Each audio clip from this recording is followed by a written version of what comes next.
Perkenalkan aku Anggi, ini video pertamaku di channel ini.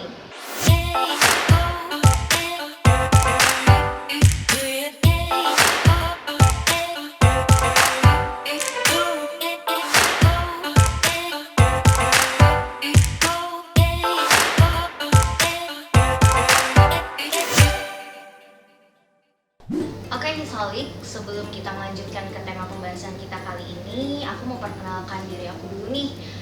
Namaku Anggi Fitriasya, biasa dipanggil Anggi. Dan aku udah berkecimpung di dunia wedding itu kurang lebih 4,5 tahun lah ya.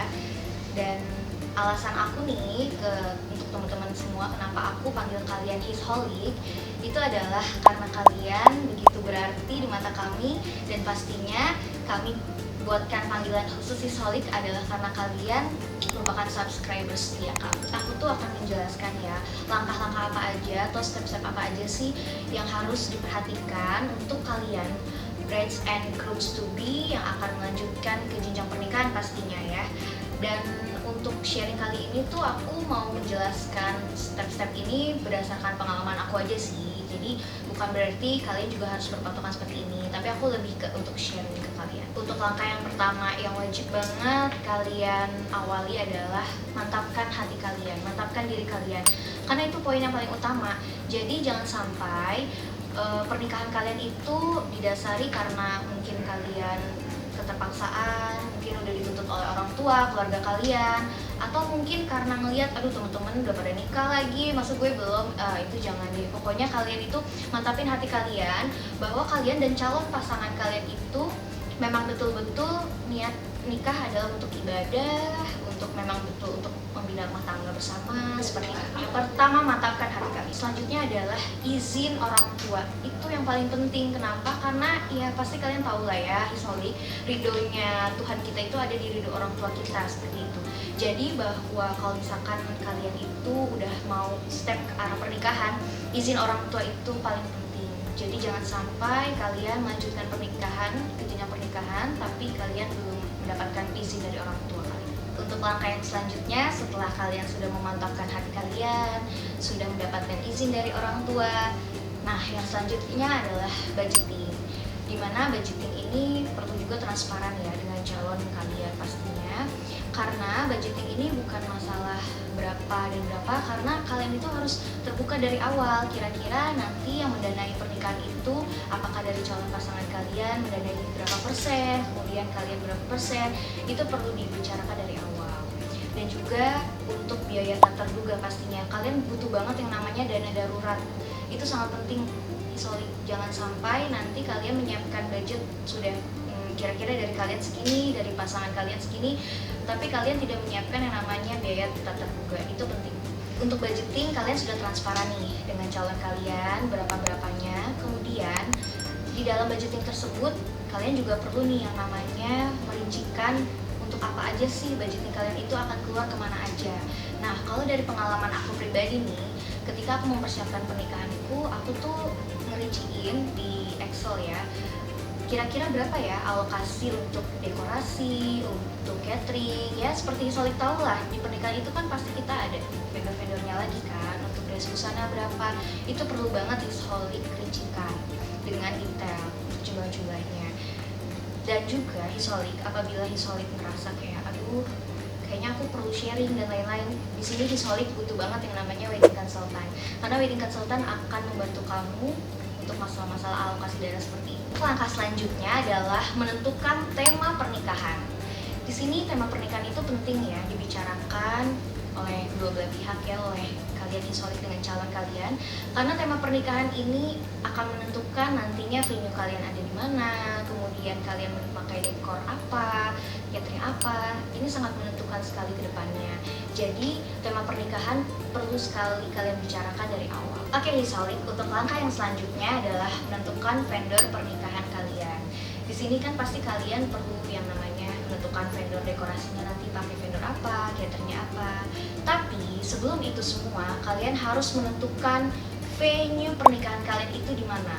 Itu yang paling utama. Kenapa? Karena ketika kalian nanti ketemu dekorasi, catering, dress busana, itu pasti akan ditanya oleh vendor tersebut, di mana kak acaranya, tanggal berapa. Nah, di sini yang paling pentingnya, itu adalah venue pernikahan kalian. Karena di sini venue pernikahan itu juga di beberapa venue itu tanggal itu waiting list, cepet banget habisnya di beberapa venue pernikahan Jakarta seperti itu. Vendor yang pertama kalian perlu cari tahu adalah catering. Kenapa catering? Karena catering itu bukan hanya tentang rasanya aja, tapi di sini kalian juga harus memperhatikan gimana sih nanti catering itu jumlah porsinya. Itu kan pasti harus dibicarakan juga. Itu menentukan loh, jangan sampai nanti tamu pernikahan kalian datang ke acara kalian tapi makanannya udah habis, itu sedih banget kan, karena mereka itu datang ke acara kalian, pastinya kita harus menjamu dengan sangat baik. Jadi di sini perlu diperhatikan jumlah porsi catering, kemudian rasa, dan di sini peran orang tua itu harus terlibat banget, karena pasti setiap acara pernikahan itu kita nggak hanya mengundang teman-teman kita aja kan, tapi kita juga pasti mengundang teman-teman atau kerabat dari orang tua kita. Jadi catering harus diperhatikan dengan sangat baik. Dekorasi, menurut aku dekorasi itu penting ya, karena itu jadi ambience pertama tamu pernikahan kalian. Jadi ketika tamu datang, pasti ruangan atau room yang pertama dilihat oleh tamu kalian adalah dekorasinya. Nah, dekorasi di sini itu sebenarnya macam-macam ya, apalagi zaman sekarang ada yang rustic, kaidang, dan lain-lainnya. Kalau aku sendiri sih waktu itu aku mix gitu, jadi aku mau ada nasionalnya tapi semi internasional sih. Jadi gimana ya? Jadi aku tuh dulu kayak pakai kereta kencana gitu ala-ala princess. Itu balik lagi sih ke kalian Hiswali. Ada juga yang memang disesuaikan dengan adat kalian. Wedding organizer atau biasa disingkat WO. Di sini peran WO itu menurut aku sangat penting. Kenapa? Karena memang WO ini sangat membantu ketika di hari H. Memang sih kalian bisa aja nggak pakai WO, tapi berarti kan kalian harus melibatkan keluarga, saudara kalian. Dan kalau aku pribadi, aku nggak mau tuh ngelibatin keluarga aku lagi di hari H pernikahan aku. Aku mau mereka menjadi tamu aja. Nah, di sini WO itu kan udah biasa ya, yang namanya handle wedding. Jadi yang pastinya mereka lebih berpengalaman daripada kita. Di sini WO juga punya checklist. Jadi penting banget sih, apa-apa aja yang ketika mungkin kita lupa di hari H atau seperti apa, biasanya mereka tuh udah sangat mempersiapkan itu semua. Kemudian juga aku ngerasa ya waktu di hari H aku nikah itu tuh WO tuh bener-bener nemenin aku dari mulai aku datang ke ballroom, datang ke gedung untuk rias, sampai-sampai kalau aku mau ke toilet, kemudian mungkin aku mau minum haus, itu WO semua yang nemenin. Jadi aku berasa princess banget sih, sesuai sih sama tema pernikahan aku, princess ala-ala gitu. Solik, untuk yang selanjutnya adalah rias dan busana. Menurutku ini juga item yang sangat penting ya, karena kan ini yang akan kita pakai ya di hari H. Dan pastikan kita di hari itu benar-benar kayak raja sama ratu yang disorot sama semuanya. Nah, untuk rias busana sendiri itu bebas sih, kembali lagi ke Hisholik ya. Apakah nanti Hisholik akan menyewa untuk bajunya atau memang mau bikin atau jahit sendiri lagi. Jadi kalian ke sanggarnya, kemudian kalian perdana ya, biasanya di sanggar tuh dibilangnya perdana. Nah, itu balik lagi ke Hisholik. Keuntungannya dari sewa ya memang lebih murah gitu kan. Kalau aku pribadi sih aku waktu itu sewa ya. Tapi enaknya kalau misalkan bikin ya memang itu benar-benar disesuaikan sama bentuk tubuh kalian dan lain-lainnya, dan warna dan selain-lainnya itu benar-benar diperhatikan. Nah, kemudian untuk make up ya. Kalau untuk make up sih menurut aku nggak perlu sih ya. Kalau kalian tuh pakai make up artis yang terlalu mahal atau seperti apa, ya yang sesuai budget kalian aja. Tapi yang penting di sini make up kalian itu cocok sama produk-produk yang MUA-nya pakai gitu. Jadi jangan sampai nih kalian nanti ketika hari H fail gara-gara kalian nggak cocok sama produk yang dibawa sama MUA kalian, itu jangan sampai deh. Jadi dari awal kalian benar-benar harus komunikasi sama vendor rias busana kalian, atau mungkin tes make up ya kan. Sekarang kan banyak banget tuh vendor rias busana yang ada tes make up di awal sebelum hari H pernikahan. Rias busana. Oke, untuk make up di sini menurut aku pribadi sih kayaknya nggak perlu deh kalian memaksakan untuk memakai MUA yang mahal-mahal, yang nggak perlu juga sih menurut aku, karena di sini disesuaikan aja sama budget kalian seperti apa. Dan untuk makeup sendiri itu untuk kalian ya, khususnya Hisholik yang mungkin wajahnya atau mukanya itu alergi terhadap produk-produk makeup, itu mendingan dikonsultasiin dari awal ketika kalian datang ke MUA kalian. Itu harus dikonsultasiin sih. Jadi bisa jadi kan mereka kasih solusi untuk tes makeup di awal kayak gitu sih. Di sini vendor fotografi juga yang paling penting juga ya. Karena apa? Karena di sini kan vendor fotografi yang akan mendokumentasikan acara pernikahan yang insya Allah kita maunya sekali ya dalam seumur hidup kita. Nah, di sini vendor fotografi itu kalian juga harus perlu perhatikan kira-kira cocok nggak ya taste-nya, tone-nya, warna fotografi mereka itu hasil-hasilnya seperti yang kalian inginkan. Kalian juga bisa melihat semua hasil-hasil si vendor fotografi itu dari Instagram mereka atau mungkin dari YouTube mereka. Itu perlu diperhatikan. Oke, Hisolik, untuk yang selanjutnya vendor entertainment.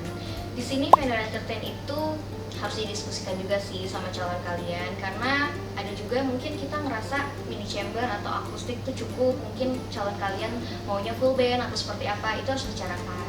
Dan itu kalian bisa melihat-lihat contoh-contoh performance-nya si vendor itu dari YouTube, mungkin itu juga bisa diperhatikan dari situ. Atau ada juga ya pengalaman pribadiku, teman-temanku tuh banyak juga yang nikah mereka tuh nggak ada entertain di atas panggungnya gitu, jadi mereka benar-benar kayak playlist lagu aja, pakai Spotify mungkin atau seperti apa, itu bisa juga, itu harus perhatikan. Kemudian juga ada yang namanya MC ya. Di sini MC itu jangan sampai kalian tuh sampai dapet MC yang mungkin garing atau seperti apa ya, nggak ngebawa suasana. Aduh, menurut aku tuh jangan sampai deh, karena MC ini kan yang akan membawa suasana acara ya. Jadi kalian perlu perhatikan juga kira-kira MC kalian ini cocok nggak sama yang tema pernikahan kalian, itu perlu diperhatikan. Ya, untuk yang selanjutnya souvenir. Sebenarnya souvenir ini kan sekarang banyak banget ya, beragam banget, lucu-lucu banget lagi kan. Tapi menurut aku balik lagi sih ke personal kalian, karena kan souvenir ini tujuannya adalah untuk diberikan kepada tamu-tamu yang datang ke pernikahan kalian kan. Jadi menurut aku jangan sampai kalian tuh cuman karena aduh bagus lucu tapi ternyata nggak ada manfaatnya, itu sayang banget sih. Mendingan kalian cari mana sih dari souvenir yang lucu dan beragam pada saat ini, pada zaman ini, tapi itu juga bermanfaat untuk tamu-tamu kalian. Jadi kan bisa dipakai juga, dikenang juga, ya kan? Nah, yang selanjutnya undangan. Di sini undangan ada dua jenis sih ya, ada yang e-invitation sama undangan yang berbentuk fisik. Sebenarnya ini balik lagi sih ke Hisolik dan calon dan orang tua. Kira-kira perlunya lebih diperlukan kemana nih? Tapi semuanya itu ada plus minusnya. Memang sih kalau fisik itu lebih memakan budget pastinya, karena kan kita harus cetak banyak dan lain-lain. Tapi enaknya itu ya memang yang kita undang benar-benar sesuai fisik yang kita cetak. Tapi kalau misalkan Hisolik mengundang itu pakai e-invitation, resikonya adalah ketika kalian share mungkin di grup WhatsApp, itu jadi bisa dibagikan lagi ke teman kalian yang mungkin memang kalian sebenarnya nggak undang atau mungkin lupa undang atau seperti apa, akhirnya kebagilah itu undangan. Resikonya ketika hari H pernikahan kalian, jadinya jumlah tamu yang datang membludak, atau bahasanya lebih kayak banyak tamu-tamu yang sebenarnya kalian nggak undang tapi akhirnya mereka datang. Itu sih resikonya kalau pakai invitation, tapi itu balik lagi ke personal kalian. Di luar vendor-vendor yang udah aku sebutkan tadi, ada loh perintilan-perintilan yang perlu banget kalian perhatikan, dan ini jangan sampai kelupaan. Misal nih, seperti mungkin kalian yang muslim, yang beragama Islam, itu kan kalian ada yang namanya pembiayaan KUA ya, itu perlu diperhatikan tuh, mungkin untuk penghulunya, untuk yang membaca Al-Quran di hari H atau biasa kita sebut dengan qoris hari tilawah, itu perlu juga tuh diperhatikan. Biaya-biaya seperti itu tuh memang kelihatannya sepele, tapi itu harus diperhatikan. Kemudian untuk seperti cincin nikah, terus frame mahar kalian kan biasanya suka di frame ya. Untuk zaman sekarang tuh banyak banget tuh frame mahar, itu tuh perlu banget diperhatikan biaya-biaya seperti itu.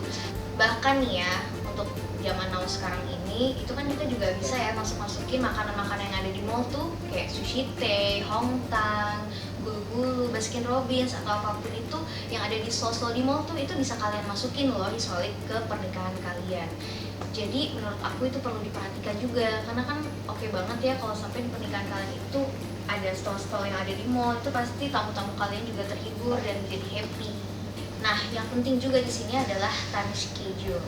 Jadi di sini Hisolik juga memang sih di sini nggak ada acuan ya. Berapa lama sih mestinya kalian tuh udah harus mempersiapkan pernikahan? Kira-kira tuh hamil berapa? Jangan sampai udah mendekati atau seperti apa, itu nggak ada sih acuannya memang. Tapi alangkah baiknya kalau Hisolik itu sudah mempersiapkan semua itu dari jauh hari. Kenapa? Karena banyak banget keuntungannya kalau Hisolik mempersiapkan pernikahan tuh dari jauh hari. Yang pertama, kalian tuh bisa dapet harga venue atau harga paket gitu ya, itu di tahun ini, padahal nikah kalian tuh masih tahun depan akhir, tapi kalian udah bisa dapet harga tahun ini, itu kan lumayan banget kan. Kemudian juga untuk misalkan kalian mau jahit baju atau mungkin udah mau pesen-pesen souvenir undangan dari sekarang, itu ngaruh loh Hisholik. Karena kalau kalian baru memesan itu semua mendekati hari H pernikahan, karena kalian baru dapat gedungnya atau gimana, itu pasti harganya akan jauh lebih mahal dibanding kalau Hisholik sudah booking dari jauh hari. Jadi semuanya ketika sudah mau mendekati hari H sudah aman semuanya dan mendapatkan harga yang lama pastinya. Tahap selanjutnya, panitia keluarga. Di sini panitia keluarga memang lumayan berperan penting, tapi kan kalian udah ada WO nih. Di sini kan kalian udah ada wedding organizer-nya yang akan membantu. Tapi di sini panitia keluarga juga dibutuhkan, tapi memang tidak banyak sih, seperti ketua panitia, kemudian PIC untuk konsumsi seperti itu. Itu gunanya adalah hanya untuk ketika hari H, nggak mungkin kan tim WO itu mengganggu Hisholik yang ada di atas pelaminan dengan orang tua yang di atas pelaminan. Jadi di sini itulah fungsinya ketua panitia dari keluarga, kemudian PIC konsumsi dari keluarga, dan untuk yang Hisholik bawa-bawa tamu VIP itu penting juga tuh protokoler tamu VIP. Dokumen penting. Di sini juga Hisholik perlu mempersiapkan dokumen-dokumen penting ya, seperti KTP Hisholik ya, KTP kalian dan juga calon kalian pastinya, KTP orang tua, kemudian kartu keluarga atau kakak, kemudian akte kelahiran kalian, ijazah, surat keterangan belum menikah, kemudian surat kesehatan, itu penting banget dipersiapkan. Bahkan KTP saksi nikah nanti kalian di hari H itu juga perlu dipersiapkan Hisholik. Nah, dokumen-dokumen penting ini biasanya menjadi persyaratan yang akan dibawa ke kantor urusan agama nantinya. Enaknya di sini ya, kalau kalian punya wedding consultant yang tadi aku bilang, itu hal-hal seperti ini tuh udah ada checklistnya yang akan dipersiapkan oleh wedding consultant. Jadi kalian hanya perlu melengkapi aja, tapi checklistnya udah disiapin sama si wedding consultant dan di reminder juga. Nah, yang selanjutnya Hisholik, list undangan.